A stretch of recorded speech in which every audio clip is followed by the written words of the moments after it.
Hey guys, tonight we begin with something very relatable: sleep. Or, more accurately, how medieval people slept, which turns out to be far weirder than most of us could imagine. So, before you get comfortable, take a moment to like the video and subscribe, but only if you genuinely enjoy what I do here. And let me know in the comments where you're tuning in from and what time it is for you. It's always fascinating to see who's joining us from around the world.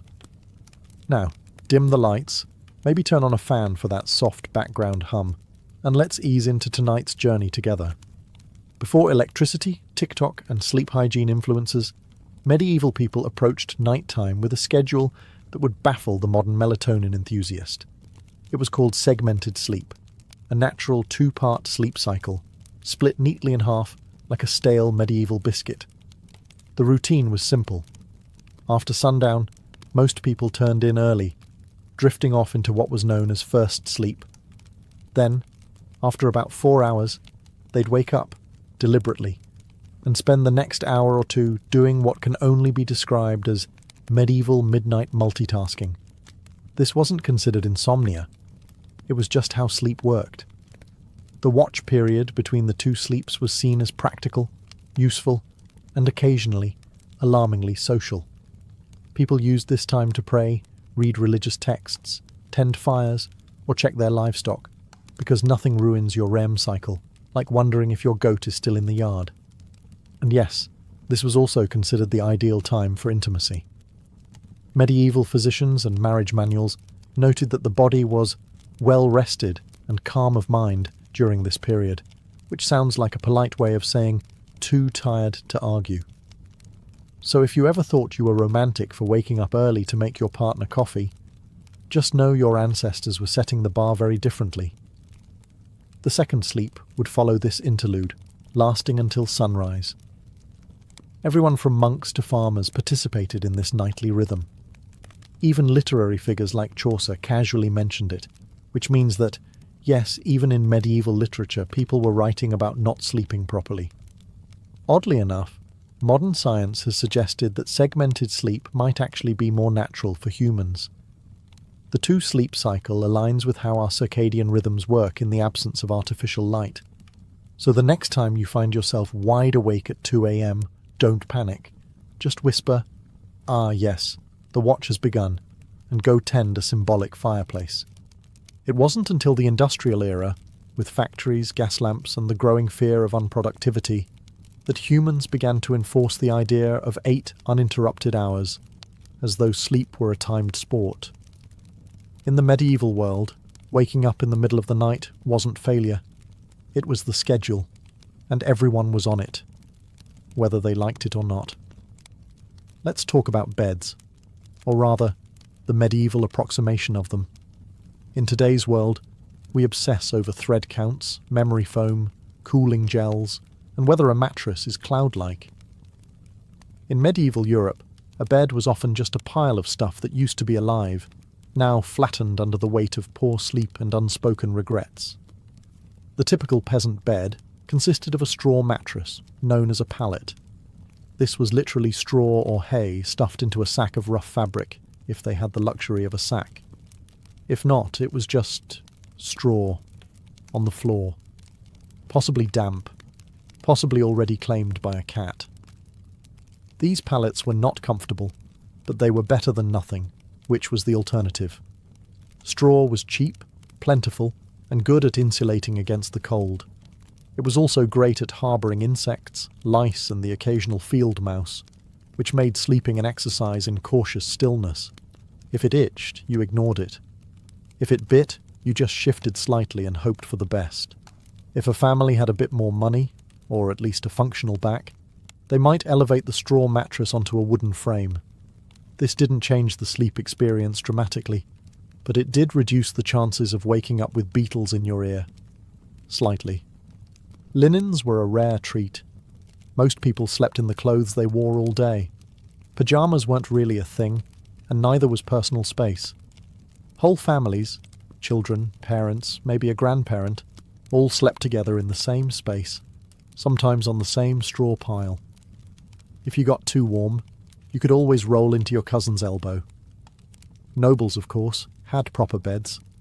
Large wooden frames, feather mattresses, embroidered sheets, and canopies to keep out the drafts and, hopefully, the lice. These beds were so valuable, they were passed down in wills. You didn't inherit land. You inherited Aunt Matilda's suspiciously lumpy feather bed. Still, for most medieval folks, a bed wasn't a place of comfort. It was a place to not freeze, to avoid the chickens, and maybe, just maybe, to dream of being rich enough to one day sleep on something that didn't squawk or rustle. When we hear nightcap today, we think of a cosy little drink.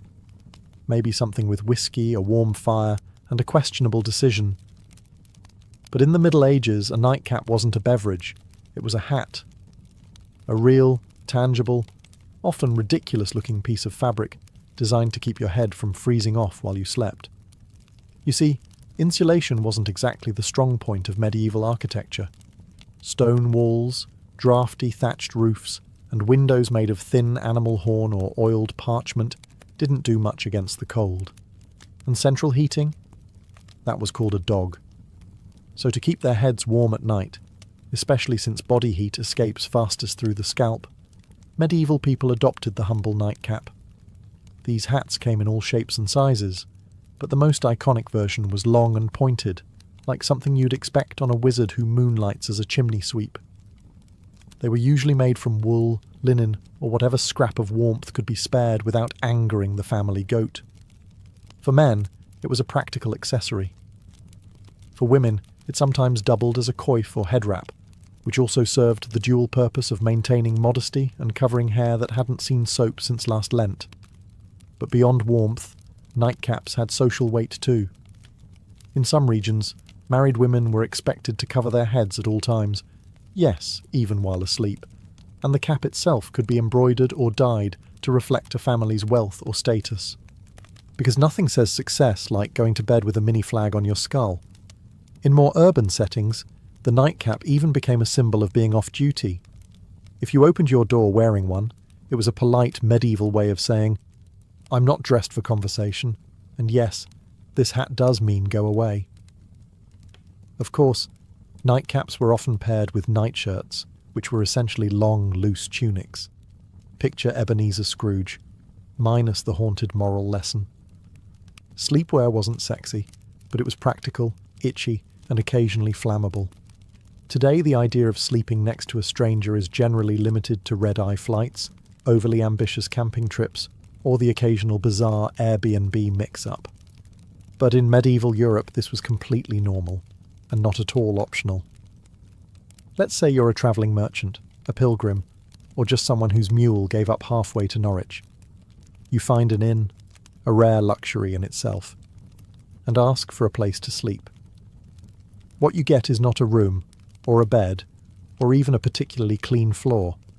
What you get is a spot, in a bed, that's already occupied. Medieval inns operated more like human bunkhouses than modern hotels. Privacy was not expected. If the bed had space, you were sharing it, usually with complete strangers who might snore, talk in their sleep, or have a suspicious number of boils. This was not considered rude. It was just efficient use of resources. Beds could host 2, 3, even 4 travellers, depending on size and social tolerance. In larger cities, you might end up in a dormitory-like hall with rows of beds and absolutely zero personal space. Snoring contests were unjudged. Elbow territory was fiercely contested. Sometimes men and women were separated, but not always. Some inns tried to assign beds by profession. Blacksmiths with blacksmiths, clergy with clergy, thieves with other thieves, allegedly. But often it was first come, first sprawled. And while this might sound like a nightmare to modern germaphobes, back then it was an upgrade from sleeping outdoors with the wolves, the rain, and the occasional peasant uprising. Worried about theft? Many travellers slept with their purse tied to their belt or hidden under their clothes. Others slept on top of their bundles, turning luggage into both pillow and alarm system. If someone moved your bag, it usually meant you were about to wake up poorer. The rich, of course, did not suffer this fate. Nobles travelled with entourages and camped in relative comfort. or demanded their own rooms if an innkeeper valued their roof. In the medieval world, going to bed wasn't just about pulling up a blanket and drifting off. It was a spiritual operation, a nightly gamble where the stakes were your eternal soul. People didn't just sleep, they prepared to potentially die. Hence the popularity of bedtime prayers. Forget lavender spray or calming podcasts. Medieval sleepers wound down with confessions, psalms, and soul-cleansing spiritual clauses, just in case they died somewhere between good night and dawn. The idea was simple. You could die at any moment, from illness, fire, demons, or, most dangerously, being over 30 in the year 1247. So you'd better say your prayers, not because it was comforting, but because hell was terrifying, and you didn't want to show up uninvited, unwashed, and spiritually dishevelled. One common version? If I should die before I wake, I pray the Lord my soul to take. Sweet, right? Except it's basically a legal document written by a 7-year-old, acknowledging death as a likely bedtime outcome. Many adults had a whole catalogue of prayers for different threats. One for when you were feeling guilty. One for when you thought the devil might be hiding in the rafters. One for plague prevention, which unfortunately aged poorly. Some even prayed to specific saints known for watching over sleepers, kind of like holy bouncers guarding your soul at the club door. The really devout, monks, nuns, and overly anxious nobles ended their day with Compline, the final prayer service before bed. After Compline, they took a vow of silence, which wasn't hard because everyone was already exhausted, underfed, and mildly afraid of the dark. Children were also encouraged to pray, in part because it was good for their souls, and in part because it gave them something to do other than ask why the dog was in their bed again. Parents reminded them that angels were watching, which sounds adorable until you realize it was less guardian angel and more celestial surveillance system. In short, prayer before sleep was less about peace and more about last-minute damage control. Think of it like medieval antivirus software. You hoped it worked, even if you didn't fully understand how. In the modern world, dreams are usually dismissed as random nonsense, stress, too much cheese, or your brain trying to file paperwork in the dark. But in the medieval world, dreams were taken very seriously, as in eternal consequences serious. Dreams weren't just dreams, they were considered messages. From God, saints, the devil, your guardian angel, or possibly that weird relic you kissed last Sunday. Some dreams were divine revelations, others were demonic temptations. Either way, you were supposed to pay attention, and possibly write it down, or confess it, or fast for 3 days just to be safe. Theologians, monks, and self-proclaimed visionaries spent an alarming amount of time interpreting dreams. Entire texts were dedicated to decoding them. Dreamt of fire? Might be hell. Dreamt of water? Could mean purification, or drowning. Dreamt of a man with a goat's head juggling fish? You better call a priest immediately, and possibly move. Medieval people believed that what happened in dreams mattered, because your soul was still active while you slept. This meant that your actions in a dream could reveal hidden sins or spiritual weaknesses. That mildly embarrassing dream about stealing a loaf of bread, that might be your subconscious confessing your guilt for real-world gluttony, or just hunger. But still, better to confess it anyway, just in case. Monks and nuns often recorded their dreams and shared them with spiritual superiors. Some were celebrated for having holy visions during sleep. Others were quietly told to eat fewer onions before bed. Of course, dreams weren't just spiritual puzzles. They also made excellent plot devices. Medieval literature is full of dream sequences where knights encounter angels, demons, or metaphorical creatures spouting poetry about virtue. Dreams were basically the Netflix of the medieval world, except with more allegory and fewer happy endings. The church, predictably, was suspicious. Not all dreams were divine, and some were believed to be planted by demons to corrupt the innocent. If you dreamt of something unwholesome, It could mean your soul was under attack, or that you just slept too close to the fireplace fumes again. In modern times, some people let their pets sleep in the bed. It's a cozy, if occasionally smelly, arrangement. In the Middle Ages, however, sharing a bed with an animal wasn't a quirky personal choice. It was a heating strategy. Let's start with the basics.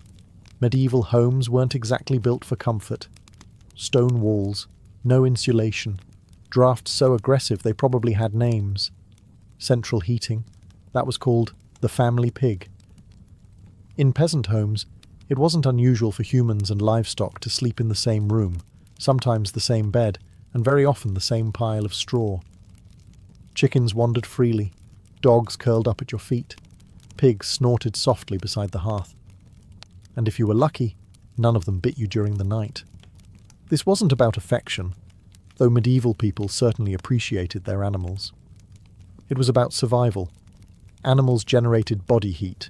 They were warm, dependable, and, unlike some relatives, didn't hog the blanket. A large dog could keep your toes from freezing. A cow in the corner might raise the room temperature by a degree or two, which in January felt like a miracle.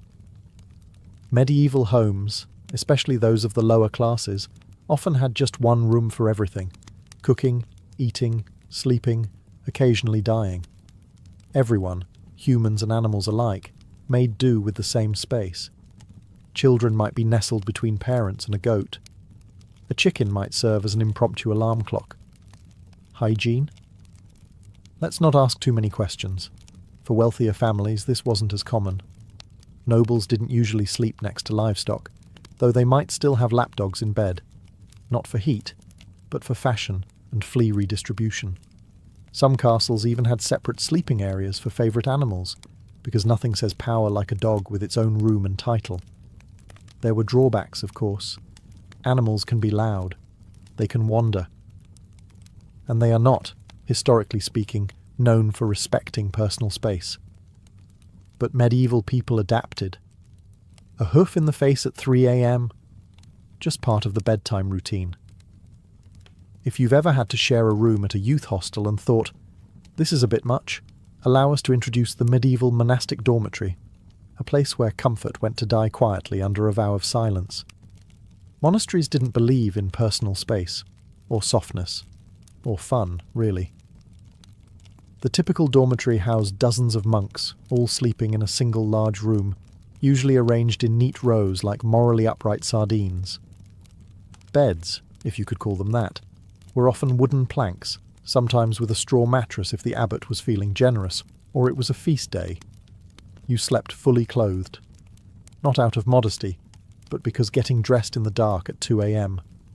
for prayers was more painful than just going to bed already prepared. The monastic uniform, including robe, belt and sandals, doubled as spiritual armour and poor insulation.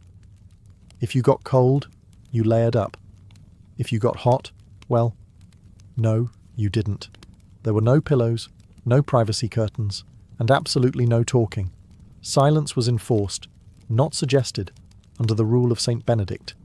If you rolled over and groaned too loudly, you might find yourself on chamber pot duty for a week. Snoring, however, was a grey area. You couldn't control it, but if it became disruptive, the Lord might still hold you accountable. Or at least your cellmates would. Lighting was minimal. 1 candle, maybe. You didn't need to see. You just needed to lie still and not sin. That was the goal.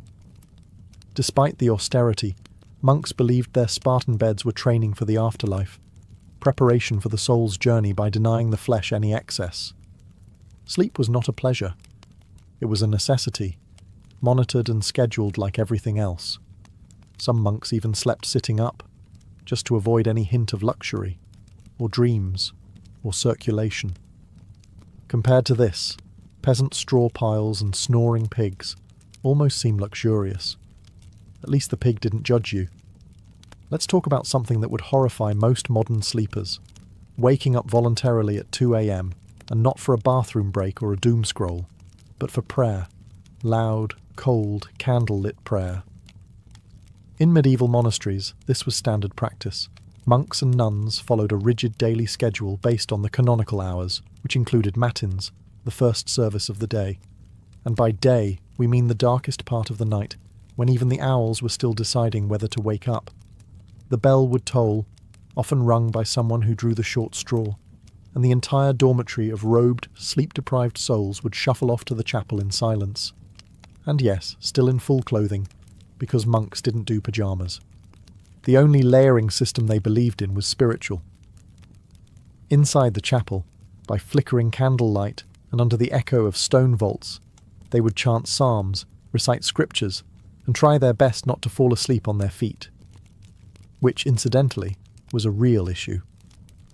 There are records of monks being punished for dozing mid-prayer, usually with extra chores or more prayers. You fell asleep in matins? Congratulations, you now get to lead the next one. Matins could last an hour or more. Some particularly enthusiastic orders stretched it to 2. Imagine trying to stay spiritually engaged while your stomach reminds you that dinner was a bowl of lentils and a moral lesson, and your body is actively shutting down. After the service, monks would either return to bed for their second sleep, or, in stricter orders, move straight into study or manual labour. Because nothing says holy discipline like threshing wheat on 4 hours of fragmented rest. Why so early?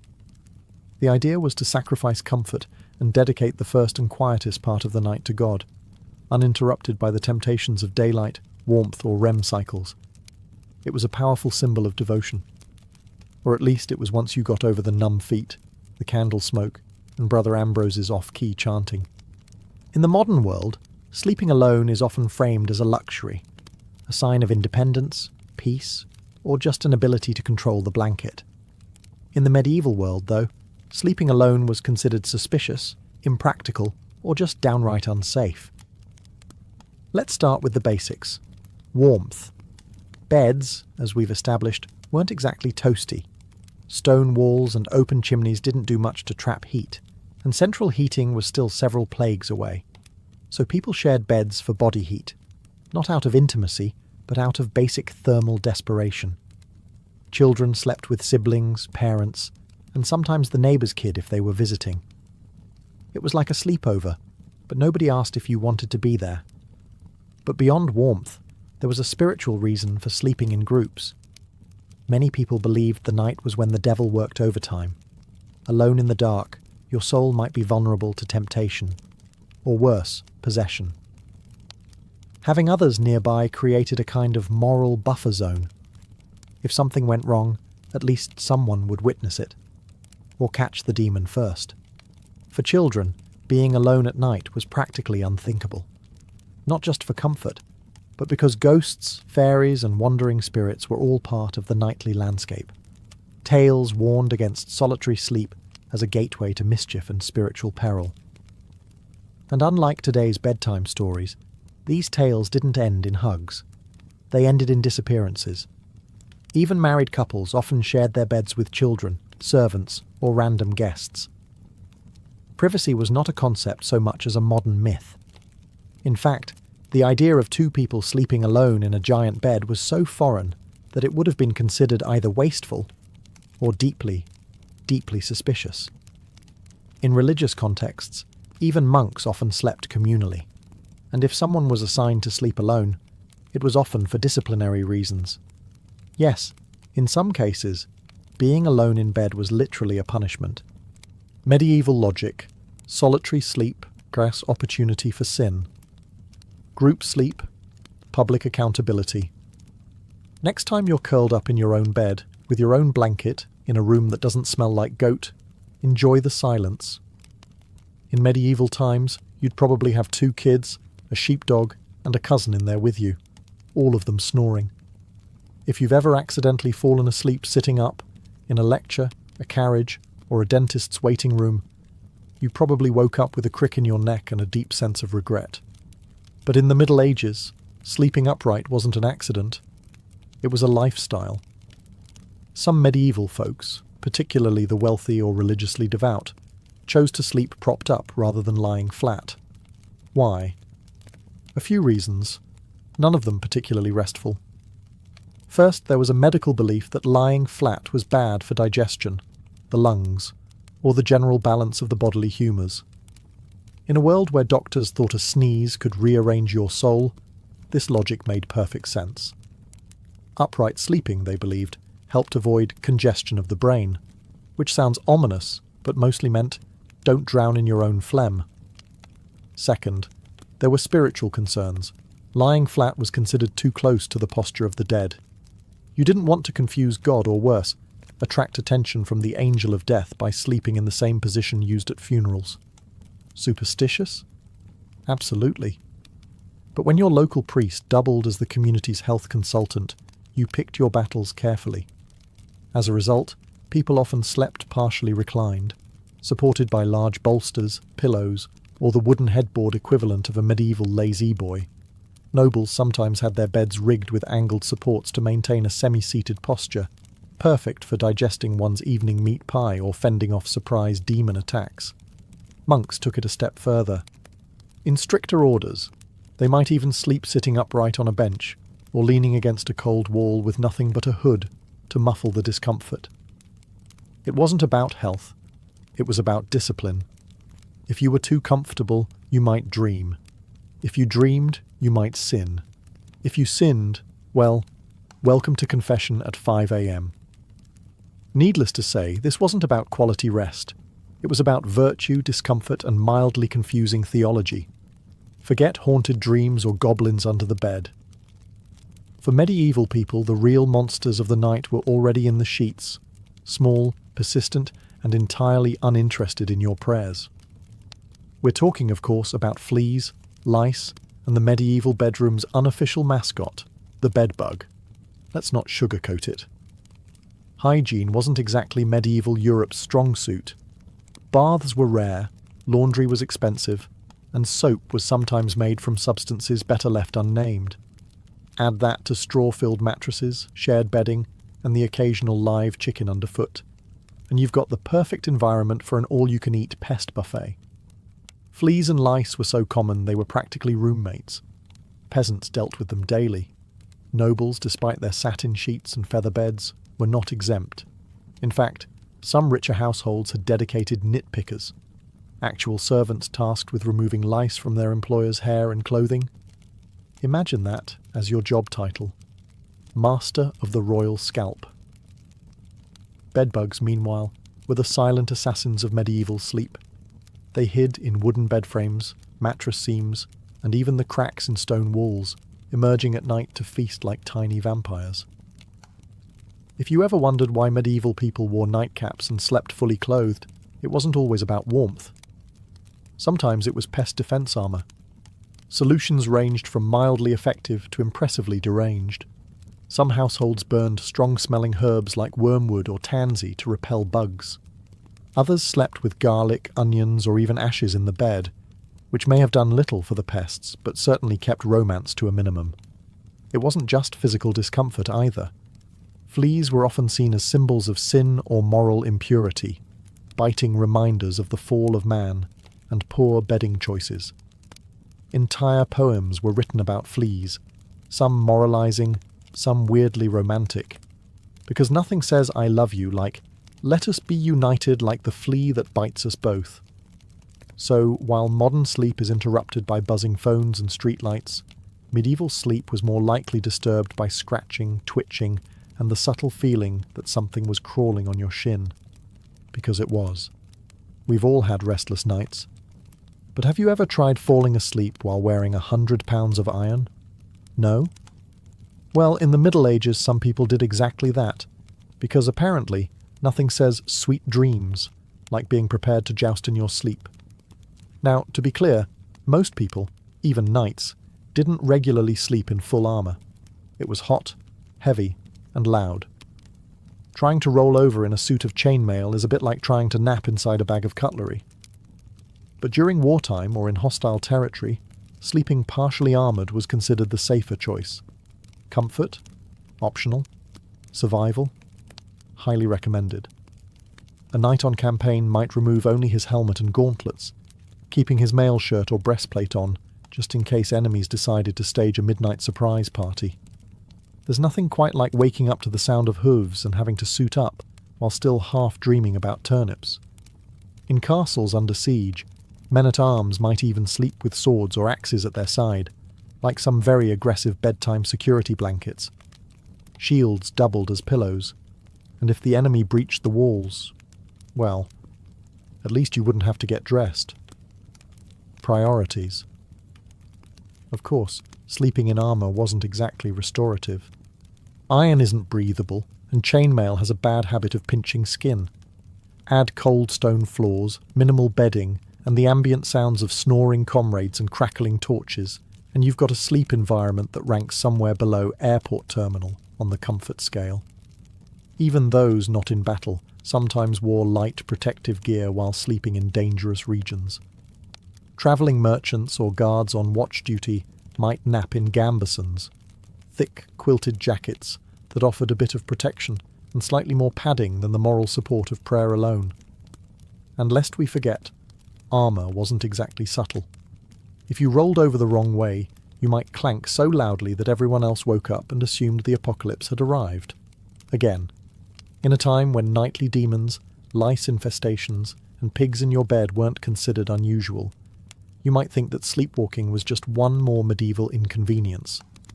But oh no, it was much more dramatic than that. In the Middle Ages, if you started wandering around in your sleep, people didn't chalk it up to stress or exhaustion. They assumed you were possessed, bewitched, or had unfinished business with the Holy Roman Empire. Sleepwalking, or noctambulation if you wanted to impress the local monk, was poorly understood and often feared. The idea that someone could rise from their straw pallet, shuffle across the room, and stare blankly at a wall was less harmless parasomnia and more devil's rehearsal dinner. Accounts from the time suggest that people were genuinely spooked by sleepwalkers. Picture this: a man in a long nightshirt, candle in hand, eyes glazed, mumbling Latin that he didn't actually speak while stepping over livestock. You'd think ghost, or heretic, or both. And depending on your local priest, an exorcism might be scheduled before breakfast. Some believed sleepwalking was caused by bad humours, especially too much black bile, which was the medieval catch-all for anything they couldn't explain. Others thought it happened because the soul was temporarily released during sleep, leaving the body free to bumble around like an unattended mule. To prevent these nightly adventures, people tried everything from herbal remedies to praying over their beds, hanging iron charms, or, in more rural areas, just tying the person's leg to a chair. If that sounds extreme, consider that some medieval homes had open hearths, knives everywhere, and chamber pots just waiting to be tragically overturned. In one curious twist, there were rumours of people climbing onto rooftops in their sleep. Whether or not these accounts were exaggerated, the fear of leaping dreamers led to barred windows and occasional theological debates about whether a person could sin while unconscious. Thankfully, most sleepwalkers just paced, muttered, or attempted to open imaginary doors. But if someone sleepwalked into a church, locals might treat it as a divine sign, or call for a cleansing ritual, just to cover all spiritual bases. If medieval life taught people anything, it was how to sleep through chaos. Church bells, thunderstorms, screaming livestock, the occasional siege. For the sleep-deprived denizens of the Middle Ages, these were just ambient noises, the medieval version of white noise. Let's start with the bells. Church bells marked every sacred moment of the day: sunrise, prayer times, meals, and of course the ungodly hour of matins at 2 or 3 a.m. If you lived anywhere near a monastery, your dreams were probably soundtracked by regular tolling. At some point, the brain just accepted it. Bells became the lullaby of an overscheduled soul. And it wasn't just bells. Storms were frequent and terrifying. With no weather apps or triple-glazed windows, you experienced every clap of thunder like the world might end. Roofs leaked, windows rattled, and chimneys howled like banshees. Still, people slept. They had to. Work didn't stop for insomnia. Neither did ploughing, praying, or running from Vikings. Speaking of which, invasions and apocalyptic events weren't always a deal-breaker for bedtime either. In the 14th century, people continued to sleep, somehow, through famine, war, and even the Black Death. When death carts rolled by in the morning, it was considered more of a grim wake-up call than a cause for panic. And if you didn't wake up, well, some believed that was a mercy. There are even records of people sleeping through earthquakes, barn fires, and angry mobs. Sleep deprivation was common, and bodies adjusted. If you worked from sunup to sundown, ate barely enough to survive, and spent your day dodging mud, taxes, and spiritual damnation, you were going to fall asleep. Hard. And then there were those who used sleep as a kind of escape hatch. Faced with illness, grief, or fear of the world literally ending, which was forecast roughly every century, some people just curled up under a cloak, mumbled a prayer, and took a nap. There's a strange kind of wisdom in that. In the winter of 1692, the village of Salem, Massachusetts, was cloaked in more than just snow. It was cloaked in tension, suspicion, and a quiet kind of fear that seeped into the timber-framed homes and frozen fields. The people of Salem were Puritans, strict, devout, and deeply superstitious. They believed they were building a holy community in the wilderness, a city on a hill watched by God and stalked by Satan. Life was already hard. The village had recently split from Salem town over politics and religion. Crops had failed. Smallpox had ravaged nearby communities. Wars with native tribes had left many traumatized. There was friction between neighbors, inheritance disputes, and a deep resentment toward outsiders or anyone who didn't quite fit in. Add to this the long, dark, bitter New England winter, and something was bound to break. That break came in the home of Reverend Samuel Parris, the village's minister. His 9-year-old daughter Betty and 11-year-old niece Abigail Williams began to behave strangely. They screamed uncontrollably. They threw things. They contorted their bodies in unnatural ways. At times, they fell silent for hours, eyes wide with terror. Neighbours whispered that they were cursed. The girls claimed they were being pinched and bitten by invisible forces. Reverend Parris, unsure of what to do, called in a local doctor, William Griggs. After failing to find any physical cause, Griggs delivered the diagnosis that would plunge the village into chaos. Witchcraft. That single word set fire to the fears already simmering in Salem. In a place where witches were believed to be real, dangerous servants of the devil, the idea was not far-fetched. And now, if the devil could worm his way into the minister's own household, what did that mean for the rest of the community? The girls, prodded by both adults and peers, began naming names. First, they accused women on the margins, social misfits and outcasts. But soon the accusations would reach the respectable, the wealthy, even the pious. Salem was a small village, but what was about to happen would echo far beyond its borders. What began as whispers in the dark would soon become cries from the gallows, and a legacy of paranoia that still haunts America's history books. Once the idea of witchcraft took root in Salem, it spread like ivy, quiet at first, then strangling everything it touched. The afflicted girls, Betty Parris, Abigail Williams, and soon others like Ann Putnam Jr. and Mercy Lewis, seemed to grow bolder with each passing day. They convulsed in court, screamed during prayers, and claimed they could see dark spirits hovering over certain villages. It wasn't just childhood imagination, it was theatrical, public, and, most disturbingly, believed. The first to be accused were those with the least protection, women who already lived on the edges of society. Sarah Good, a homeless beggar, was known for muttering to herself when turned away from doorsteps. People claimed her mumbling was a curse. She smoked a pipe.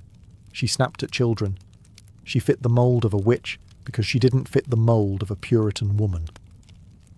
Sarah Osborne hadn't attended church in over a year and had scandalised the community by marrying her indentured servant after her first husband died. A woman who defied convention, clearly suspect. Tituba, the enslaved woman in Reverend Parris's household, was the most exotic of all.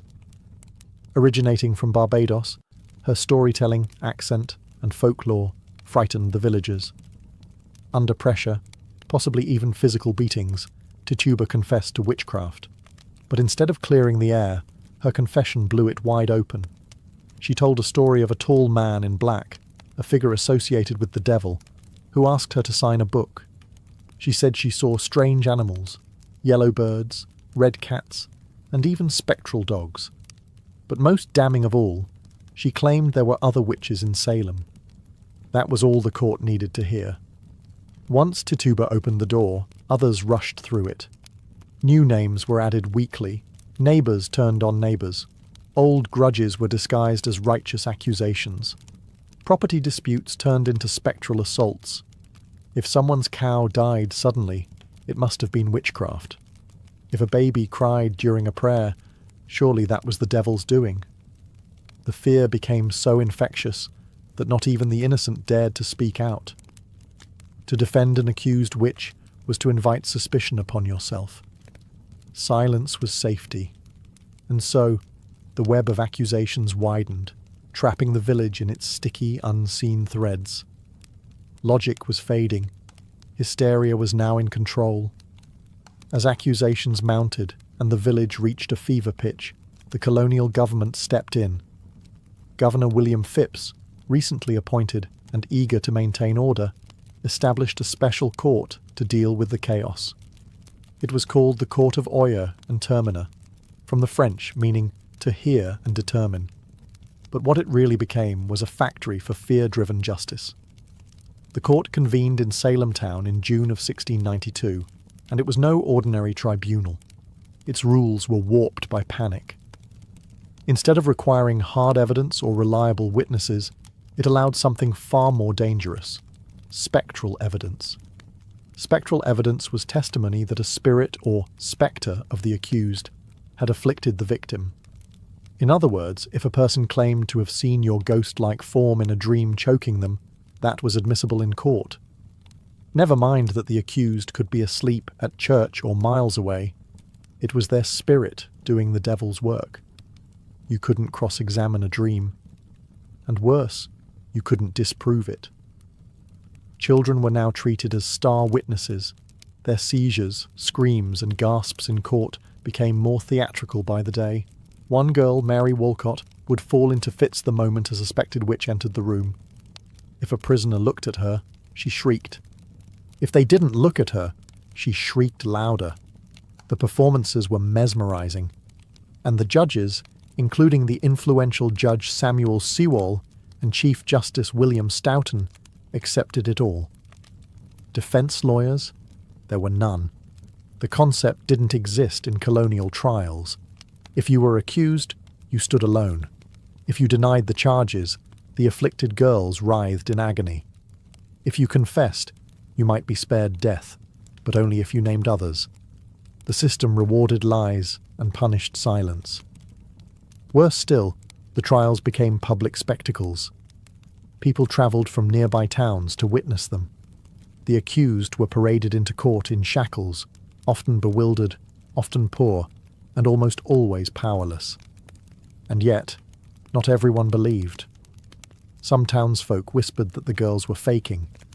Others questioned why only certain types of people were being accused. But few spoke openly. Questioning the court meant questioning the will of God. In Salem, reason had stepped aside, and the law had become a mirror, reflecting fear, not justice. On June 10, 1692, the gallows in Salem claimed its first victim, Bridget Bishop. She was not new to scandal. Her reputation made her an easy target. She wore bright red clothing, ran a tavern, and had been accused of witchcraft years earlier. During her trial, neighbours testified that her spirit pinched them in the night, that their babies died after she passed by, and that she kept enchanted dolls. She denied everything. Still, the court found her guilty. She was led to Gallows Hill, a barren, wind-swept patch of earth just outside Salem. No prayer, no mercy. The rope was pulled, the crowd watched, and with that single execution, the machinery of death began to churn. The hangings that followed came quickly. On July 19th, 5 more women were executed: Sarah Good, Susanna Martin, Rebecca Nurse, Elizabeth Howe, and Sarah Wilds. Some had good standing in the church. Rebecca Nurse, in particular, was a shocking case, an elderly, pious woman beloved in the community. Even the jury initially found her not guilty. But under pressure from the court and the afflicted girls, the verdict was reversed. Nurse's final words were whispered through the air like a warning: "I am as innocent as the child unborn." But it didn't matter. The noose did not discriminate. In August, more executions followed. On September 22nd, the deadliest day, 8 people were hanged in a single morning. Among them was Martha Corey, a woman who had doubted the trials early on, and her husband Giles Corey, who met a different fate. Giles refused to enter a plea. The court, unable to proceed with a trial without one, resorted to an ancient English punishment: peine forte et dure. He was pressed to death. Stones were piled on his chest, slowly, cruelly, over 3 days. His final words, as legend has it, were "more weight." By the end of the hysteria, 19 people had been hanged, 1 pressed to death, and at least 5 more died in jail awaiting trial. Dozens confessed falsely to save their lives. Over 200 people were accused.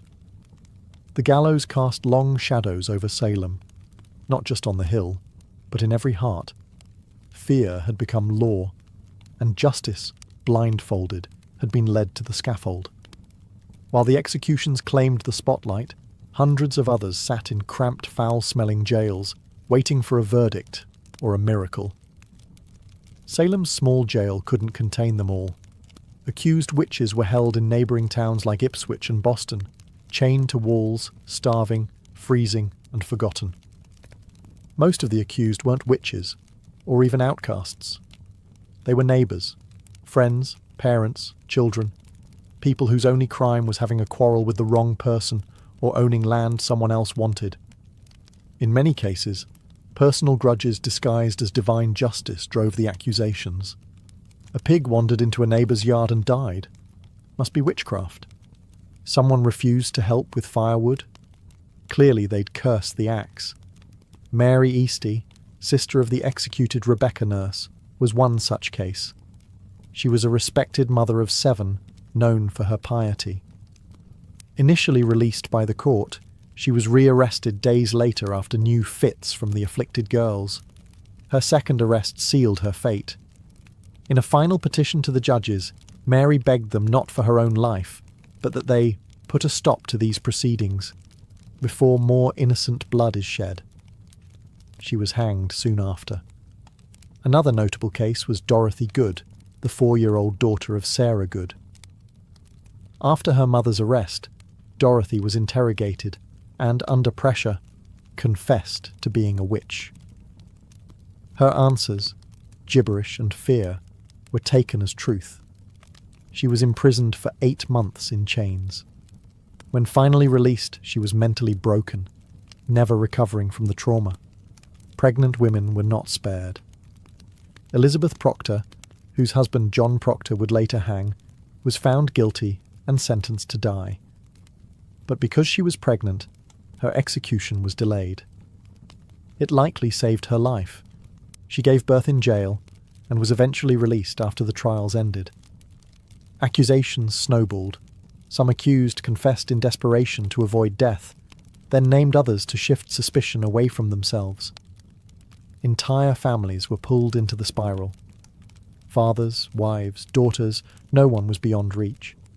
Meanwhile, the jails swelled beyond capacity. Food was scarce, disease spread. Some died awaiting trial, lost in the legal limbo of paranoia.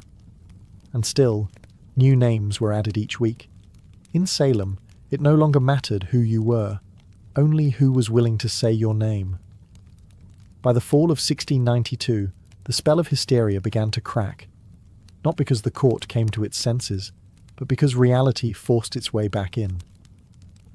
The turning point came when accusations grew too bold. People who had once supported the trials found themselves suddenly on the wrong side of them. Reverend George Burroughs, a former Salem minister, was arrested and charged with being the ringleader of the witches. He was well-educated, well-spoken, and had previously clashed with influential families in the village. That was enough. But on the day of his execution, Burroughs did something shocking. He stood on the gallows and flawlessly recited the Lord's Prayer, something witches were believed incapable of doing. The crowd fell silent. Some wept. Even hardened observers were shaken. But the execution went on. That moment planted a seed of doubt. Then came the accusation of Mary Phipps, the wife of Governor William Phipps. Suddenly, the hysteria had reached the top of the colony's social ladder.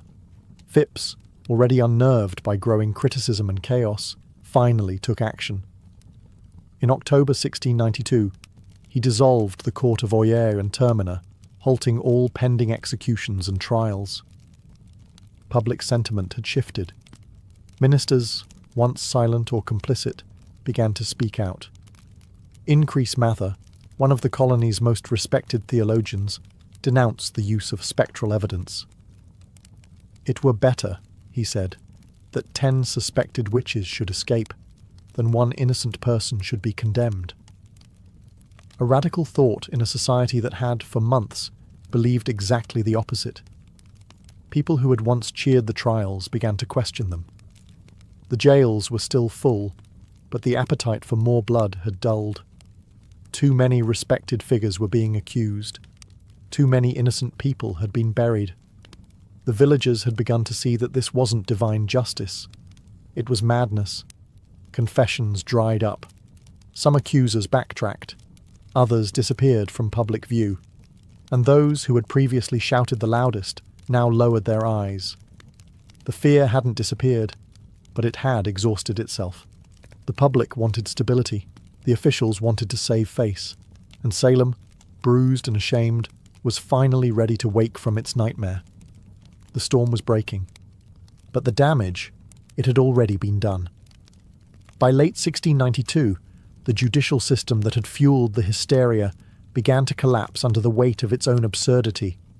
With the court of Oyer and Terminer disbanded in October, a new, more cautious court, the Superior Court of Judicature, was formed in early 1693.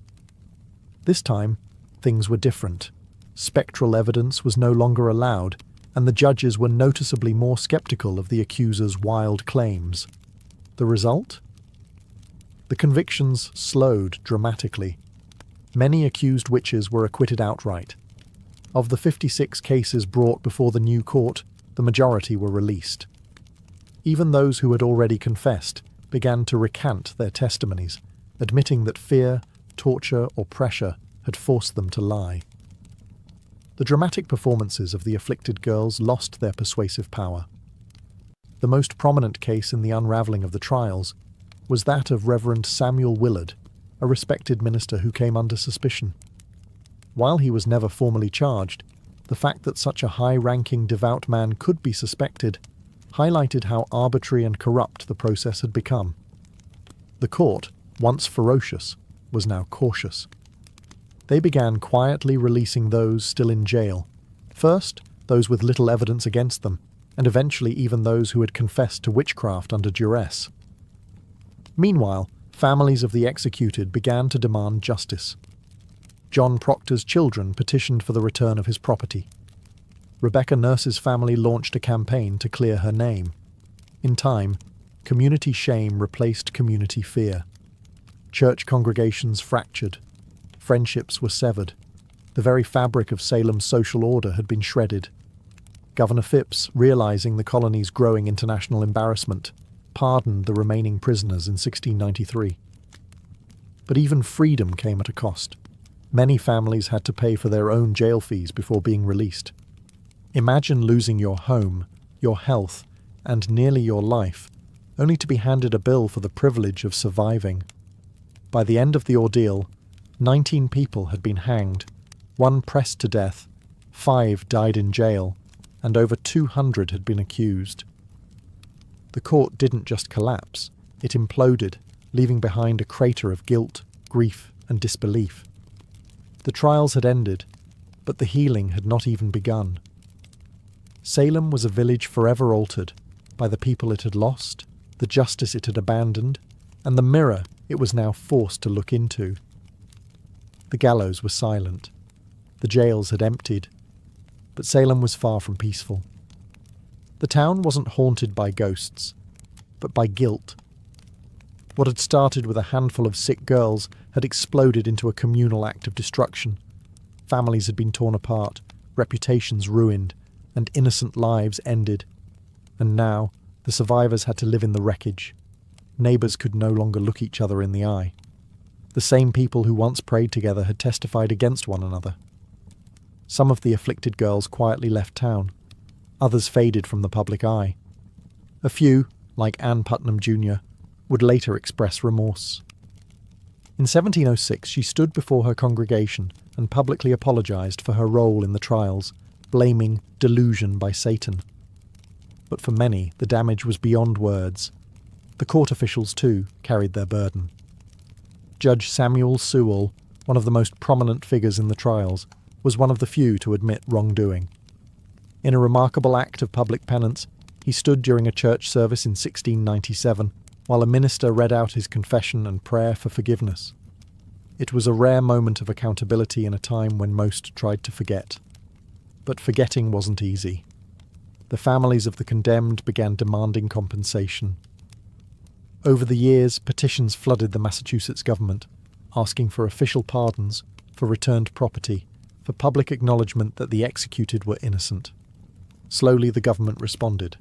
In 1711, the colony passed a bill restoring the rights and good names of some of the victims, and offered limited financial restitution to their heirs. But even that wasn't comprehensive. Some families, like the Coreys and the Proctors, were left out entirely. Whispers of witchcraft never quite left New England. But in Salem, the shame became part of the town's identity. The village eventually changed its name to Danvers, perhaps to distance itself from its infamous past. Gallows Hill was never officially marked, as if the town hoped to bury not just the dead, but the memory of what had happened. But the memory persisted, in sermons, in stories, in the silence between former friends. Salem had not been cursed by witches. It had been cursed by fear, by pride, and by unchecked power. And that curse would linger long after the executions stopped. The Salem witch trials ended more than 3 centuries ago, but their legacy continues to echo, not just in textbooks and historical tours, but in how we understand justice, fear, and the fragility of truth. What happened in 1692 wasn't simply a strange episode of mass hysteria. It was a breakdown of logic, compassion, and legal integrity in the face of panic. Ordinary people, farmers, midwives, ministers, became executioners, simply by believing too easily and questioning too little. The courts, meant to protect the innocent, became tools of oppression. Religion was weaponized. Testimony became theatre, and silence became guilt. One of the most chilling aspects of Salem's tragedy is how quickly it unfolded. In a matter of months, fear overcame fact. Old grudges disguised as spiritual warfare became death sentences. It didn't take demons or devils, it only took belief in them. But the trials also taught hard-earned lessons that would ripple through American society. In the years and centuries that followed, the Salem episode would be cited repeatedly in debates about due process and civil liberties. The US Constitution, written nearly a century later, would explicitly prohibit things like ex post facto laws and bills of attainder, measures that had, in effect, doomed the accused in Salem. The guarantee of a right to legal counsel, the right to face your accusers, and the requirement for concrete evidence were hard-won principles forged, in part, from the ashes of Gallows Hill. In modern times, the phrase witch hunt has become shorthand for political persecution or moral panic, though it's often used with little regard for the real terror those words represent. In truth, Salem was not a metaphor. It was a town where people were hanged for imaginary crimes, betrayed by the very systems designed to protect them. Perhaps the most lasting lesson is this: fear unchecked can become its own form of tyranny. And when fear is legitimized by power, by courts, by churches, by governments, it becomes almost unstoppable. The Salem witch trials are a cautionary tale, not just of one village's descent into madness, but of how easily reason can fall when fear is given authority. The gallows may be gone, the courtroom's quiet, but the warning still stands. Truth is fragile, justice is not automatic, and history has a habit of repeating itself, unless we remember. Fulvia was born around 83 BCE into the elite yet slightly eccentric Fulvi family, an old plebeian house that had long since clawed its way into the upper echelons of Roman politics. Though not one of the oldest patrician clans, the Fulvi had produced consuls, generals, and orators. Their bloodline carried both ambition and a taste for disruption. Fulvia's father, Marcus Fulvius Bambalio, was known more for his bumbling speech than his political legacy. His nickname, Bambalio, literally referred to his stammer. But Fulvia, she was no stammerer. She was born to command. From a young age, Fulvia would have been surrounded by the sharp-edged world of Roman power. Senators and generals debated policy in her home. Elections and treachery were daily news. She would have seen how politics wasn't just played in the forum, but in marriages, funerals, rumours, and backroom deals. Women in elite Roman households were expected to be quiet partners, refined, educated, and obedient. Fulvia would break all of those expectations. She was wealthy, highly educated, and connected, and she knew it. While her early life remains hazy in the historical record, her later actions suggest a young woman who was observant, politically literate, and utterly unafraid. This wasn't someone who faded into the background. She had a strong personality, a sharp political mind, and a will to act even in the male-dominated space of Roman governance. This was also a period of unprecedented instability. The Republic was unravelling. Civil wars, populist revolts, and power struggles between generals like Sulla, Pompey, and Caesar were turning Rome into a pressure cooker. The old rules were collapsing, and Fulvia came of age right in the middle of it. Rather than recoil from chaos, Fulvia would learn to use it. Her early life didn't produce the kind of modest matron Rome idealized. It produced a woman who saw politics not as a man's world to be feared, but as a battlefield to be mastered. She would go on to marry 3 powerful men, each one a radical player in Roman history. But Fulvia wouldn't just marry power. She would command armies, lead revolts, and become the first Roman woman to appear on coinage, not as a goddess, but as herself. Rome wasn't ready for Fulvia, but she was ready for Rome. Fulvia's first marriage was to Publius Clodius Pulcher, and it was anything but conventional. Clodius was no ordinary Roman noble. He was a populist agitator, a political arsonist with a flair for chaos, scandal, and street-level power. To many of the Roman elite, he was dangerous. To the masses, he was a hero. And to Fulvia, he was a strategic opportunity. Their marriage, sometime in the early 50s BCE, united Fulvia with the man who had turned the Roman Republic into his personal stage. Clodius was infamous for his theatrical defiance of tradition. He had once disguised himself as a woman to infiltrate a sacred female-only religious ceremony in Caesar's home, scandalous behaviour that only seemed to raise his popularity. He later renounced his patrician status to run for the tribunate of the plebs, an office that gave him veto power over the Senate. Clodius understood Rome's street politics better than most, and Fulvia, far from being a passive consort, was right there beside him. She wasn't a silent partner. Roman sources suggest that Fulvia actively participated in her husband's political world. She engaged with his supporters, was visible during his campaigns, and managed their household as a hub for Clodian politics. Together, they represented a new kind of Roman power couple. Bold, populist, and unapologetically aggressive. But the alliance came at a cost. In 52 BCE, Clodius was murdered on the Appian Way by the bodyguards of his political rival, Titus Annius Milo. His death sent shockwaves through Rome. But Fulvia was not about to mourn quietly. She staged a political funeral that historians still talk about today. She paraded Clodius's mutilated body through the Roman Forum, bloodied wounds exposed for maximum effect. The public was horrified and enraged. Riots erupted. The Senate House was burned to the ground. Fulvia had turned personal grief into public uprising. This was her first major political act, and it worked. Her ability to manipulate public emotion, use spectacle as strategy, and wield her husband's legacy as a weapon made her a new kind of player in Roman politics.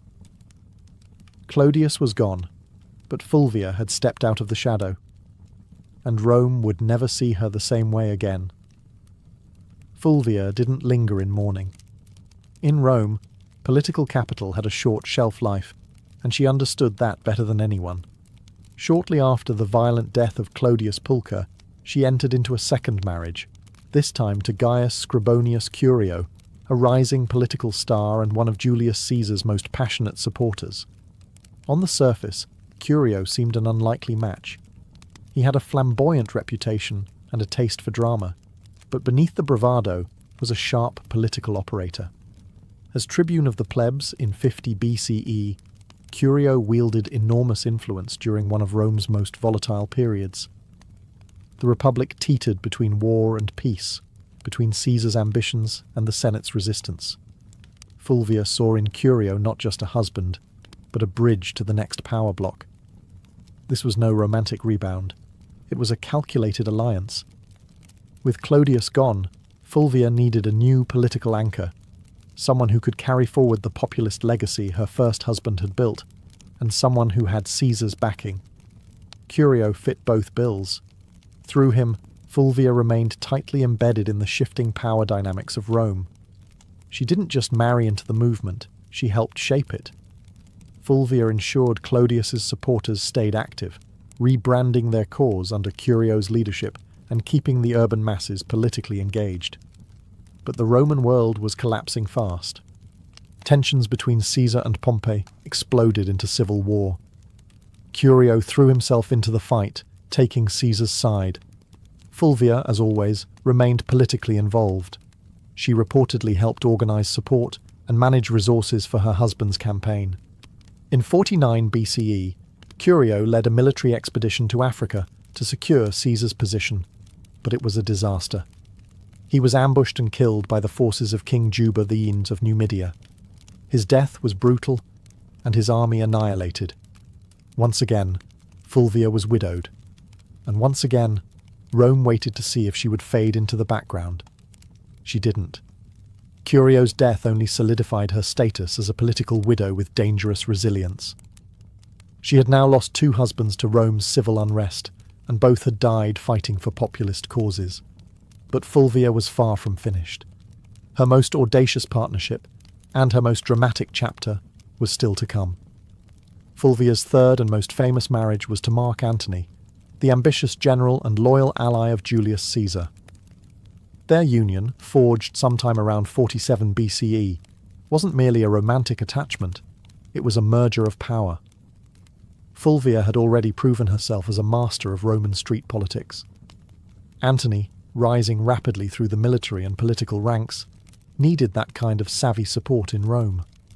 Together, they formed one of the most politically potent couples of the late Republic. By the time of their marriage, Fulvia was no stranger to blood and betrayal.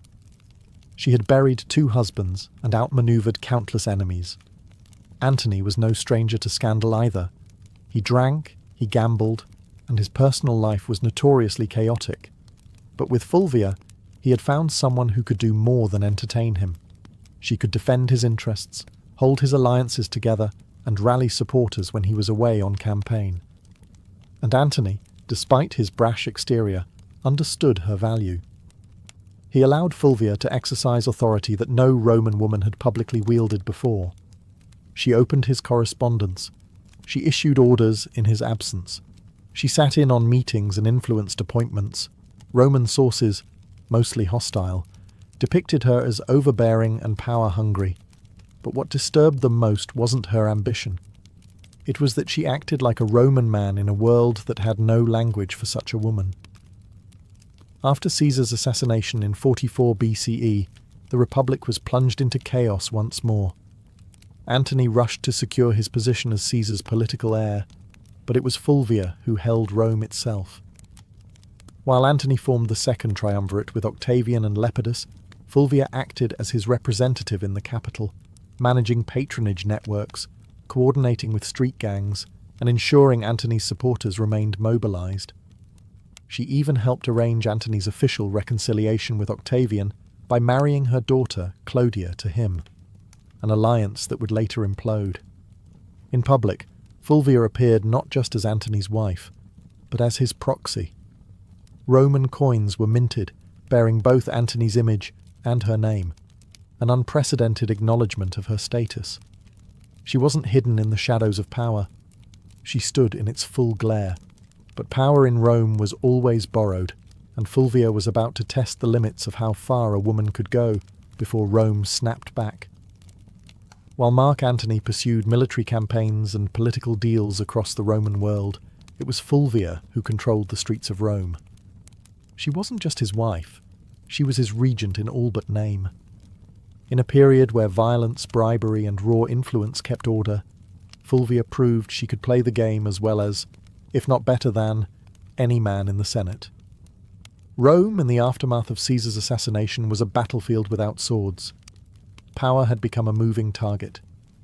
Fulvia understood this, and she anchored Antony's authority in the capital by becoming his political substitute.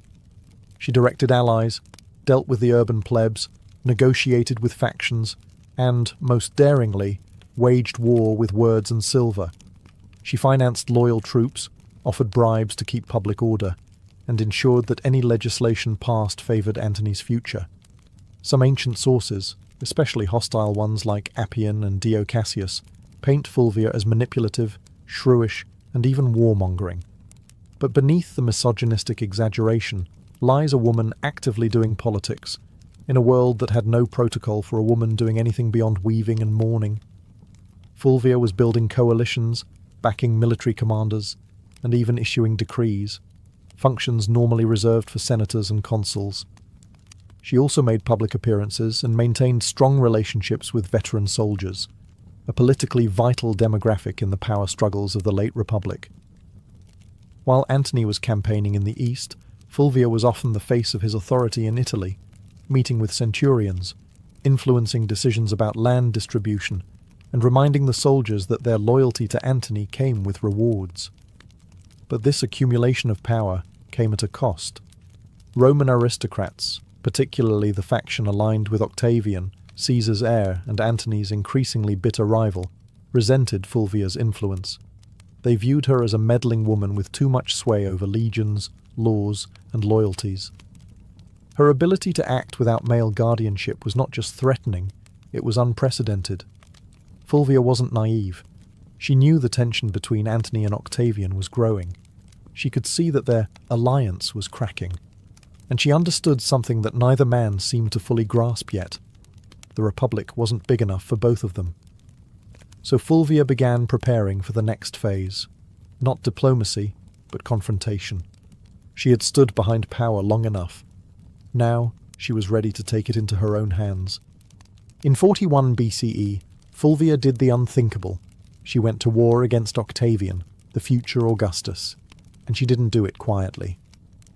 With her husband Mark Antony still stationed in the east, Fulvia and Lucius Antonius, Antony's younger brother and a consul, took it upon themselves to challenge Octavian's authority in Italy. The cause? Ostensibly, it was to defend Antony's interests and protect the land rights of Roman veterans loyal to him. But underneath it all, Fulvia's fingerprints were everywhere.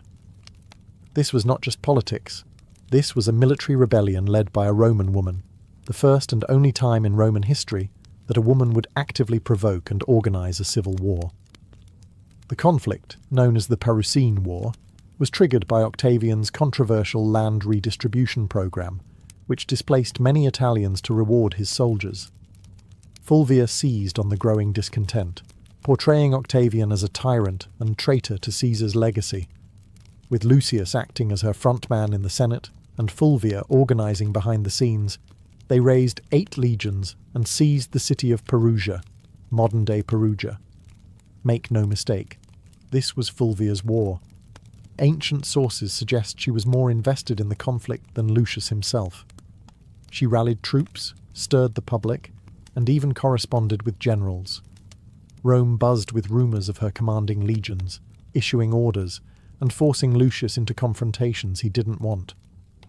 Octavian, though surprised, acted quickly. He besieged Perugia through the winter of 4140 BCE, cutting off supplies and hammering the city into submission. Fulvia, stuck between dwindling food and political betrayal, watched her bold gamble unravel. By early 40,000 BCE, the city surrendered. Lucius Antonius was spared, likely as a gesture to avoid alienating Antony. But Fulvia was exiled. The woman who had once commanded riots, marriages, armies, and public opinion was now deemed too dangerous for Roman soil. She was sent to Sicyon in Greece, where she hoped to reunite with Antony. But Antony didn't come running. The once powerful alliance between husband and wife had eroded in the fog of war and distance. Fulvia had acted in his name, but perhaps without his blessing. She had dared to do what no Roman woman had before, wage a civil war. And now the Republic had made her pay the price. Banished from Rome, Fulvia landed in Sicyon, a city in Greece that had become a kind of diplomatic purgatory for failed power players. She had gone to war, not for personal gain, but in her husband's name. She believed she was defending Mark Antony's interests, his honour, and perhaps their shared vision of Rome. But what awaited her in exile wasn't a hero's welcome. It was silence. Fulvia had risked everything, her status, her alliances, her life. And yet Antony did not immediately rush to meet her. In fact, by the time Fulvia arrived in Greece, Antony was already entangled with Cleopatra in Egypt. Whether their romantic relationship had begun or was merely brewing, the symbolism was crushing. While Fulvia was raising legions, Antony was raising goblets at banquets beside a queen. The betrayal cut deep, not just personally, but politically.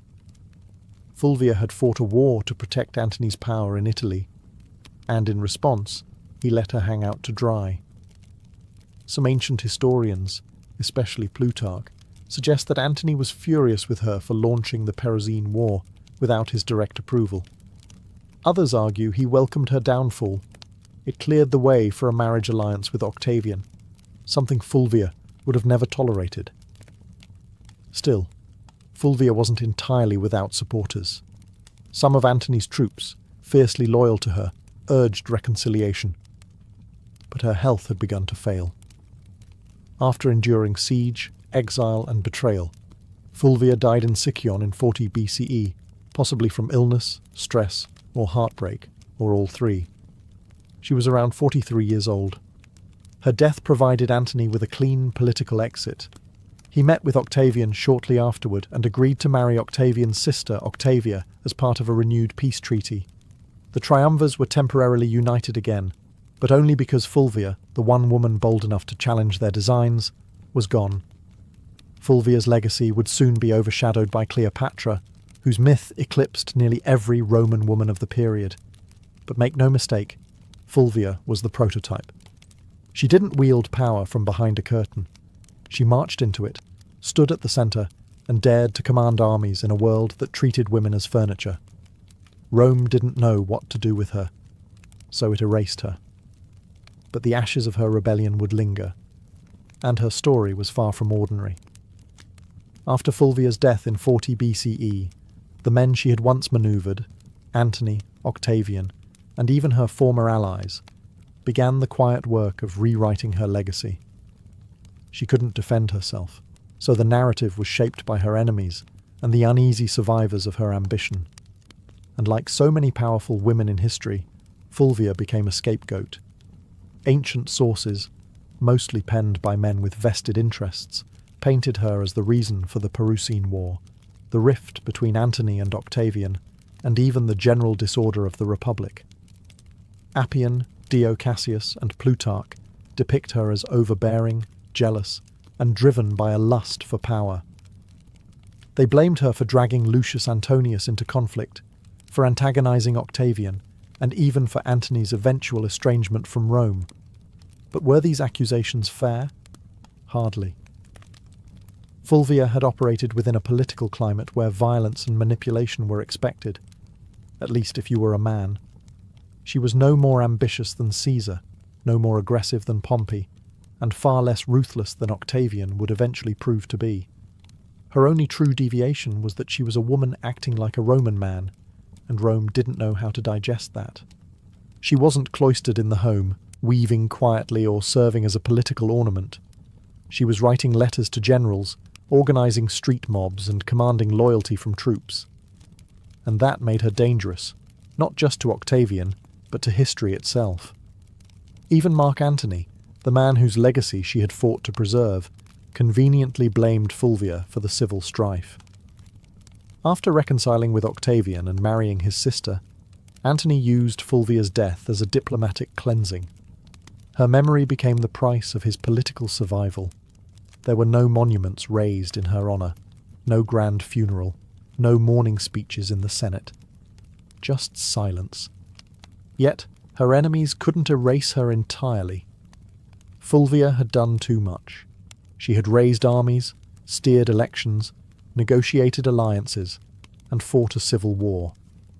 She was the first Roman woman whose name appeared on coinage, not as a deity or metaphor, but as a political agent. The damage to her reputation was deliberate, but so was her presence in the historical record. Despite every attempt to bury her behind caricature and slander, Fulvia refused to vanish. Her defiance still echoes. You just have to listen past the men. Fulvia's story ends in silence, but her legacy is anything but quiet. In the centuries that followed her death, historians and writers struggled to place her in Rome's grand narrative, because Fulvia broke every rule of what a Roman woman was supposed to be. She didn't just advise power from the shadows, she became power, and that made her both unforgettable and deeply unsettling to a patriarchal world. In a society where women were expected to influence through whisper and marriage, Fulvia shouted through policy, war, and political theatre. She was not a consort, she was a commander. And yet, she was remembered more for her defiance than her accomplishments. Roman historians couldn't handle a woman who didn't stay in her place, so they rewrote her as shrill, power-hungry, and disruptive. But read between the lines, and a different figure emerges. Fulvia was the first Roman woman to mint coins with her name. She organised political factions, leveraged marriage as a tactical weapon, and manipulated Roman street politics with stunning effectiveness. She moved through the civil wars of the 1st century BCE, not as a bystander, but as a player. A woman whose influence terrified senators and shaped the fate of triumvirs. Her downfall wasn't due to incompetence, it was due to timing and gender. Had she been born a man, she might have been remembered as a second Caesar or a more charming Cato. Instead, she was cast as the wicked woman who dared too much. Still, her legacy quietly lingered. Later, Roman women like Livia Drusilla, Agrippina the Younger, and even Cleopatra herself, though of a different world, would all operate in the shadow Fulvia helped carve. They would manipulate emperors, wield armies, and control succession. But Fulvia did it first, and with no imperial title to shield her. Today, modern historians have begun re-examining Fulvia with fresh eyes. No longer a cautionary tale, she is being recognised as one of the most politically active women in Roman history, someone who tested the boundaries of female power and paid the price. She didn't simply live in the age of triumvirs, she challenged them. And while Rome may have tried to erase her, Fulvia left fingerprints in every corner of its collapse. Not a footnote, a force, a woman centuries ahead of her time. By the summer of 1963, the United States was a country teetering between two worlds, one rooted in centuries-old systems of oppression and another aching to breathe free. In the Deep South, segregation wasn't just a social norm, it was the law. Black Americans were barred from restaurants, schools, buses, voting booths, and even drinking fountains. Police brutality was rampant. Lynching still occurred. And in places like Birmingham, Alabama, peaceful protesters were being met with snarling dogs and high-pressure fire hoses. But change was coming, and it wasn't asking for permission. In just a few years, the civil rights movement had surged into the national spotlight. Sit-ins, freedom rides, and boycotts had become familiar headlines. Leaders like Rosa Parks, Medgar Evers, and John Lewis were no longer just names. They were symbols of defiance. The March on Washington wasn't born out of a single conversation. It was the result of rising frustration and fierce hope. Black Americans were no longer content with waiting.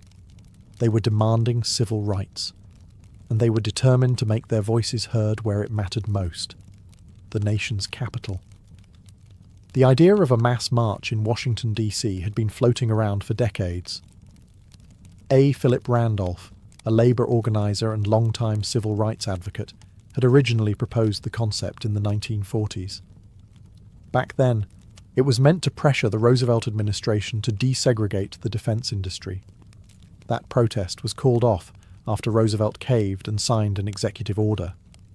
But now, in 1963, the stakes were even higher.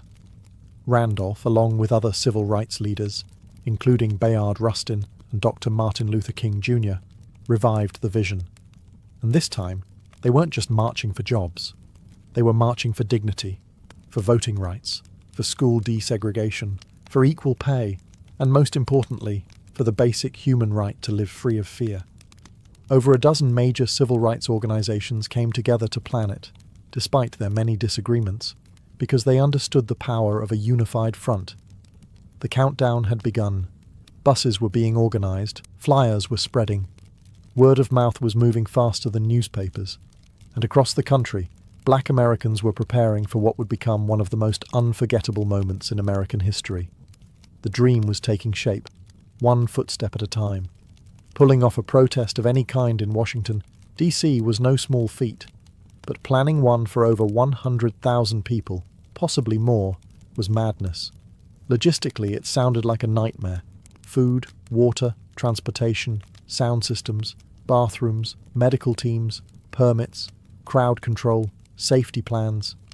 And yet, somehow, they made it happen. At the centre of this controlled chaos stood Bayard Rustin, a man who, despite being openly gay and often kept behind the scenes for political reasons, was a master strategist. Rustin had once studied non-violence directly under Mahatma Gandhi's followers in India. He had marched, been jailed, beaten, and surveilled by the FBI. But nothing fazed him. He saw the March on Washington as a chance to show the world what disciplined, non-violent protest could achieve when coordinated with military precision. In just 8 weeks, Rustin and his team transformed the idea into a reality. The march was officially called the March on Washington for Jobs and Freedom, and it was deliberately framed to include both racial justice and economic opportunity. That dual message was no accident. While Dr. King would later become the spiritual symbol of the day, it was Randolph and Rustin who made sure the demands were just as much about unemployment, minimum wage, and workers' rights as they were about civil rights. Meanwhile, tensions simmered beneath the surface. President John F. Kennedy and his administration were nervous, deeply nervous. They feared riots, backlash, or worse, bloodshed. Civil rights leaders assured them the protest would be peaceful. Still, the National Guard was on standby, hospitals in D.C. were put on alert, and liquor sales were banned for the day. Federal workers were even told they could stay home. And then there was the question of unity. The Big Six civil rights organizations, NAACP, CORE, SNCC, SCLC, National Urban League, and Randolph's Brotherhood of Sleeping Car Porters, often clashed over tactics. Some wanted more radical action, others more diplomacy. SNCC's young firebrands were growing impatient with King's non-violent approach, but they all agreed on this. The time for silence had passed. Rustin's plan read like a military operation. Every bus and train was tracked. Every speaker was timed to the minute. Every route had marshals trained in crowd control. They weren't just planning a march. They were orchestrating a moment that would shake the conscience of a nation. August 28th, 1963. A sweltering Wednesday in Washington, D.C. The sun was already hot by 9 a.m., and the humidity clung to the skin like a second shirt. But it didn't stop them. From every corner of the country, they came. Black, white, young, old, students, clergy, factory workers, and celebrities. Some wore their Sunday best. Others clutched protest signs. They came by bus, train, carpool, and even foot. Over 250,000 people in total, converging on the National Mall like a rising tide of hope. And yet, there was no chaos. Despite the government's fear of riots and unrest, the scene was astonishingly calm. Volunteers directed foot traffic. The Red Cross handed out water. Groups sang freedom songs, held hands, and cheered as new marchers arrived. You could hear gospel choirs near the reflecting pool and chants of jobs and freedom echoing off the marble columns of the Lincoln Memorial. Celebrities joined in too. Harry Belafonte, Sidney Poitier, Paul Newman, Marlon Brando, Joan Baez, Bob Dylan. But no one was there for autographs. They were there to witness history and lend their voices to a cause bigger than any one person. The crowd was orderly but energized. There was no pushing, no looting, no violence. Instead, there was a shared understanding that this wasn't just a protest. It was a sacred moment. For many Black Americans, just standing on the mall felt like a quiet act of revolution. To be seen, to be counted, to say, "We are here," in front of the same Lincoln Memorial where the great emancipator sat in stone. It was a full circle moment, generations in the making. At exactly noon, the official program began. Leaders took the stage one by one, each representing different organizations, ideologies and regions, but united in message. Speakers demanded equal pay, desegregated schools, a living wage, and an end to police brutality. Mahalia Jackson sang. Marian Anderson, who had once been banned from singing at Constitution Hall because of her race, now sang for thousands beneath the open sky. As the hours passed, the tension grew, not from unrest, but from anticipation. The man everyone was waiting for had not yet spoken, and when he did, the world would stop, listen, and remember. The march wasn't just making history. It was becoming legend, minute by minute. By mid-afternoon, the crowd had grown quiet. Not because they were tired, but because they knew what was coming. Standing in the shade of the Lincoln Memorial, Dr. Martin Luther King Jr. approached the podium. He wore a dark suit, a neatly tied tie, and an expression of deep calm that barely concealed the fire building inside him. He carried prepared remarks, typed and written collaboratively with his advisors the night before. But what the world would remember wasn't what had been typed. It was what came from his heart. He began with measured intensity, outlining the grim realities of segregation, police violence, and broken promises. 100 years later, he said, referring to the Emancipation Proclamation, the Negro is still not free. His voice rose and fell like a sermon. He used repetition, rhythm, and silence not as fillers, but as instruments. The crowd listened in rapt attention, some nodding, some wiping away tears, others holding signs that simply read, "Now." But it was what happened next that changed the tone of the entire event, and arguably the trajectory of the civil rights movement itself. Standing just behind King was gospel legend Mahalia Jackson, who had sung earlier that day. She suddenly cried out, "Tell them about the dream, Martin. Tell them about the dream." And King did. He set aside his notes, gripped the podium, and launched into a passage he'd delivered before, but never like this. "I have a dream," he said, and the crowd leaned in. "I have a dream that one day this nation will rise up and live out the true meaning of its creed." Each phrase rang louder, clearer, more resolute. "I have a dream that one day..." The sons of former slaves and the sons of former slave owners will be able to sit down together at the table of brotherhood. I have a dream that my 4 little children will one day live in a nation where they will not be judged by the color of their skin, but by the content of their character. It wasn't a speech anymore. It was a vision, a prayer, a lightning bolt through history. By the time King closed with the words, free at last, thank God Almighty, we are free at last, the crowd erupted. Applause, tears, shouts of joy. They knew they had just witnessed something more than oratory. They had heard prophecy. The power of the March on Washington wasn't just in the speeches or the music, it was in the people.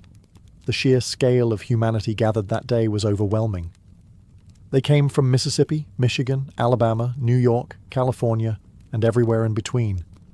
Some were seasoned activists who had marched a dozen times before. Others had never left their hometowns until now. They packed lunches, rode buses for over 20 hours, and slept in their church clothes just to be there. Many were ordinary people, maids, teachers, steel workers, postal clerks, who saw themselves not as political figures, but as witnesses.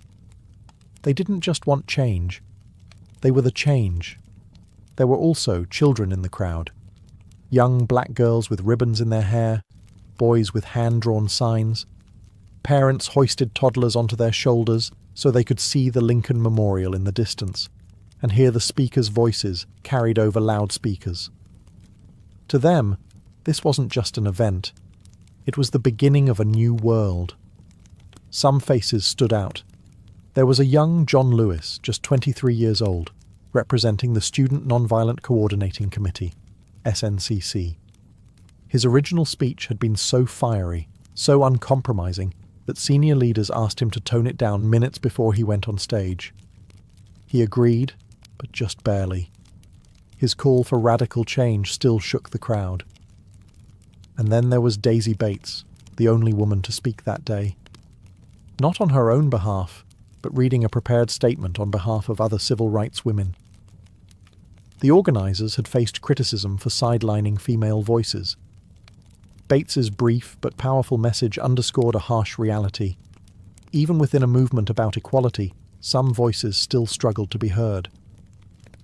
Also present were union organizers, rabbis, nuns, priests, and students of every background.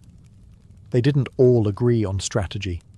Some favored King's nonviolence, others leaned toward Malcolm X's more militant posture. But for that one day, those differences didn't matter. Unity won out. It was a visual symphony of American possibility, white and black hands linked in solidarity, Freedom Now buttons pinned to chests, and the sound of 250,000 souls breathing as one. The faces in the crowd weren't just watching history unfold, they were shaping it, and none of them would ever forget what they saw. While the world saw unity, inspiration, and poetic justice on the steps of the Lincoln Memorial, behind the scenes, the March on Washington was anything but simple. What looked like a perfectly synchronized movement was, in truth, held together with string, sweat, and a lot of last-minute compromise. Bayard Rustin, the chief architect of the march, had to battle not just logistics, but politics. He was constantly under scrutiny, not just because he was openly gay and a former communist, but because some civil rights leaders feared his identity would be used to discredit the movement. In fact, Congressman Adam Clayton Powell had once threatened to publicly accuse Rustin and Dr. King of being lovers if King didn't remove Rustin from an earlier campaign. That threat haunted every stage of planning. Then there was the issue of women's voices. Despite the critical roles played by women like Ella Baker, Diane Nash, and Dorothy Height, none were invited to deliver major speeches on their own. Rosa Parks was in the crowd that day, revered by all, but she was not given the microphone. Behind the powerful optics of the march lay the truth. The movement still struggled with its own hierarchies and blind spots. Even within the Big Six organizations, friction bubbled. SNCC leaders were growing increasingly disillusioned with the slow pace of change and the older generation's insistence on moderation. They wanted to confront systemic racism more aggressively, CORE had similar frustrations. But unity was deemed too important, just for one day. Meanwhile, the federal government watched with clenched teeth. J. Edgar Hoover's FBI had assigned over 100 agents to spy on organizers. They bugged hotel rooms, followed key figures, and compiled dossiers. They were convinced the march would turn violent or that communists would hijack the event. When nothing of the sort happened, they simply doubled down on their surveillance, especially of Dr. King. And let's not forget money. The march cost over $250,000, equivalent to millions today. Most of it was raised through unions and sympathetic donors, but organizers scrambled until the final hour. They even borrowed walkie-talkies from the Boy Scouts. The March on Washington was historic, yes, but it was also deeply human. Imperfect, messy, political, and unfinished. Just like the country it sought to heal. The sun began to dip behind the Washington Monument as the crowds slowly dispersed. People hugged, cried, sang, and lingered as long as they could, reluctant to leave what felt like sacred ground. But the march was over. The speeches had been delivered. The signs had been raised high. The world had watched. And now the question hung heavy in the humid August air. What happens next? In the immediate days that followed, the media reaction was cautiously positive. Major newspapers acknowledged the historic nature of the event, though often with a tone of detached curiosity. Some called it orderly and dignified, which was code for no one rioted. Few outlets gave much space to the specific demands of the march, like the call for a federal jobs program or a $2 minimum wage, equivalent to around $20 today. But everyone covered Dr. King's speech. That, at least, could not be ignored. President John F. Kennedy, who had initially opposed the idea of the march, watched it unfold on television with growing admiration and, perhaps, surprise. He called the event impressive and met with civil rights leaders at the White House immediately afterward. But legislative movement remained slow. His proposed Civil Rights Act was still stalled in Congress, caught in the claws of Southern opposition. Some activists were disappointed. They had hoped the march would result in immediate action. Instead, it was back to the grind, organizing, marching, resisting, and mourning those who paid the price for justice. Just weeks later, that reality hit hard. On September 15, 1963, 4 black girls were killed in the 16th Street Baptist Church bombing in Birmingham. The dream had been voiced, yes, but the nightmare wasn't over. Still, something had changed. The March on Washington marked a new phase in the civil rights movement. It proved that mass protest could be disciplined, powerful, and impossible to ignore. It brought together a coalition broader than ever before. Labor unions, faith leaders, celebrities, students, and working-class Americans, all in one place, united by justice. And most of all, it gave the movement a voice. A dream. A speech that would be quoted, studied, and echoed across the world. The march was over, but the road was just beginning. And that road would soon lead through blood, legislation, and transformation. The March on Washington didn't just rattle the conscience of America, it reshaped its moral landscape.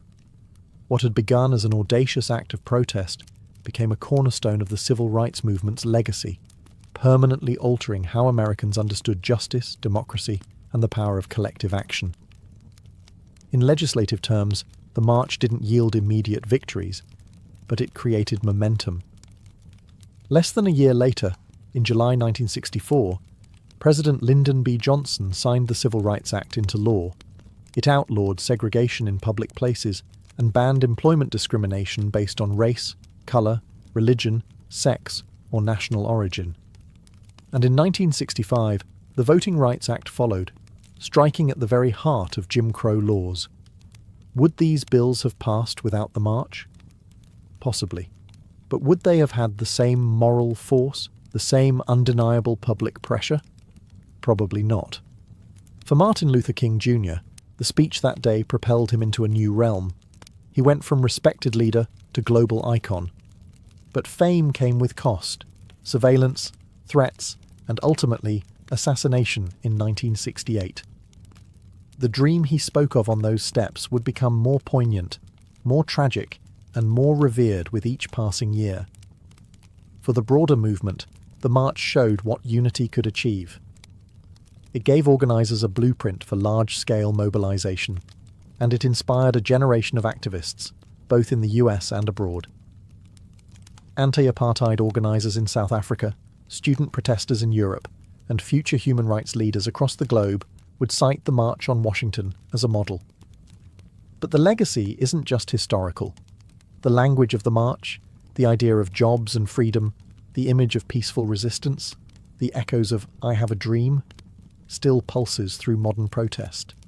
From the Million-Man March to Black Lives Matter rallies, echoes of 1963 reverberate with every chant and every cardboard sign. In Washington, D.C., King's Memorial now stands just across the tidal basin from the Lincoln Memorial. Visitors walk past his towering likeness carved in stone, with words from that August day etched into the granite. But the real memorial isn't in stone. It's in classrooms, voting booths, marches, and voices refusing to stay silent. Because the dream wasn't meant to rest in history books, it was meant to be lived. And the legacy of that summer afternoon still dares us to do just that. More than 60 years have passed since that summer afternoon when over 250,000 people stood shoulder to shoulder beneath the shadow of the Lincoln Memorial. The March on Washington has been immortalized in textbooks, documentaries, and museum exhibits. Dr. King's speech is taught in schools. His voice, steady and strong, echoes in national memory like a sacred refrain.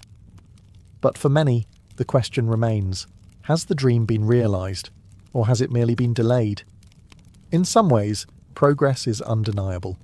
The legal framework of segregation was dismantled. Voting rights, though now under fresh assault in many states, were won through blood, marches, and court battles.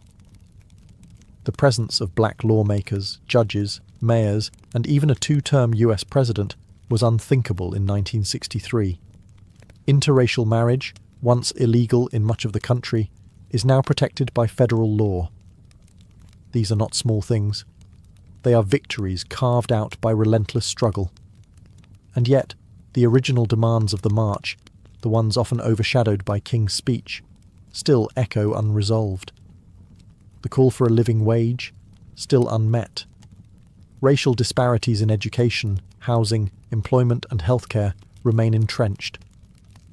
Police brutality, the very thing that sparked much of the early civil rights organising, continues to ignite outrage and protest. The dream of true economic justice, of a country where opportunity is not predetermined by zip code or skin colour, is still far from reality.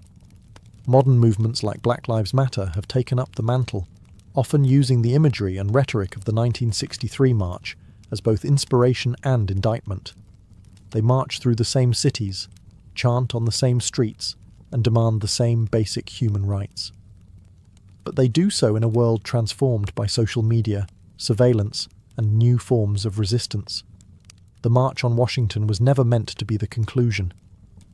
It was a flashpoint, a stake in the ground that said, "This is who we are, and this is what we demand." It was a declaration, not a resolution, so the dream remains, battered, challenged, reinterpreted, but still alive. Whether it is deferred, distorted, or one day fulfilled depends not on the past, but on us, on the choices we make, the injustices we confront, and the courage we summon to march, again and again, until the dream becomes a shared, lived reality.